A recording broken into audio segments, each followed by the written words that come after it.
Hi everyone, for Ludum Dare 38 I made a game called Space Turtle, in which you try to guide a small world through a storm of comets. This video is a sort of behind the scenes and post-mortem of that experience. So I got off to quite a late start, but eagerly began working on my first game concept of rescuing the inhabitants of a small world about to be sucked into a black hole. As it turned out, unfortunately, the only thing sucked into that black hole was my time and sort of good mood, because everything went wrong. I was basically drowning in physics and rotation problems. So after gallantly suffering on for a little while, I, rather wisely I think, opted to throw in the towel. Some hours later, however, I decided that I was going to try at least make something.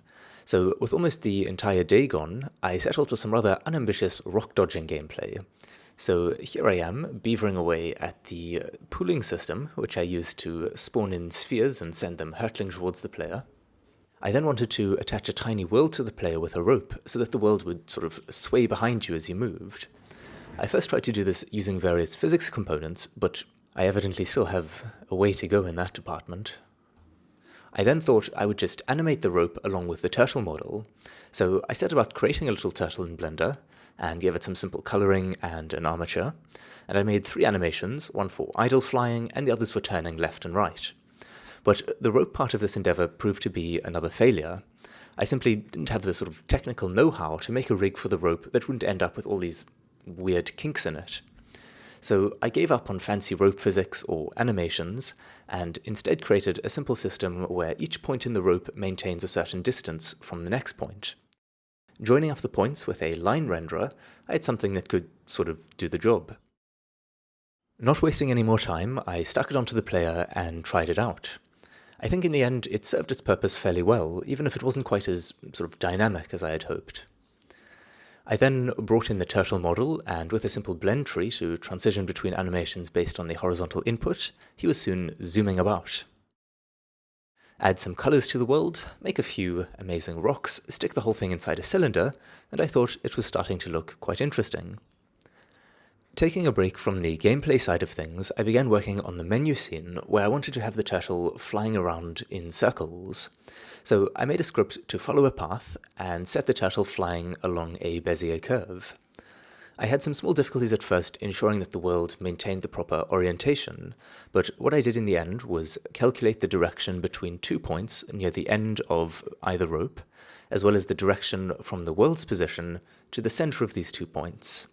I could then take the cross product to find the up vector, and use the look-at method to look at the target point with target up as the world up direction.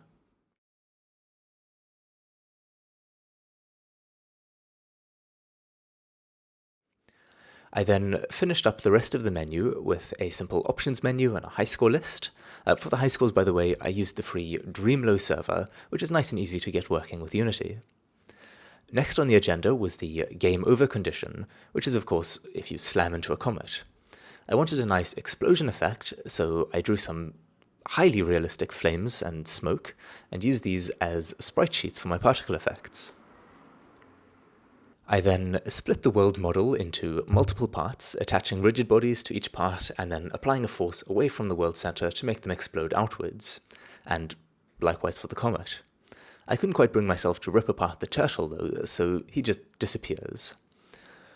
Around this point, I also made the decision to add little glowing pieces of maybe Stardust or whatever you want to call them, which serve as point multipliers if you can catch them.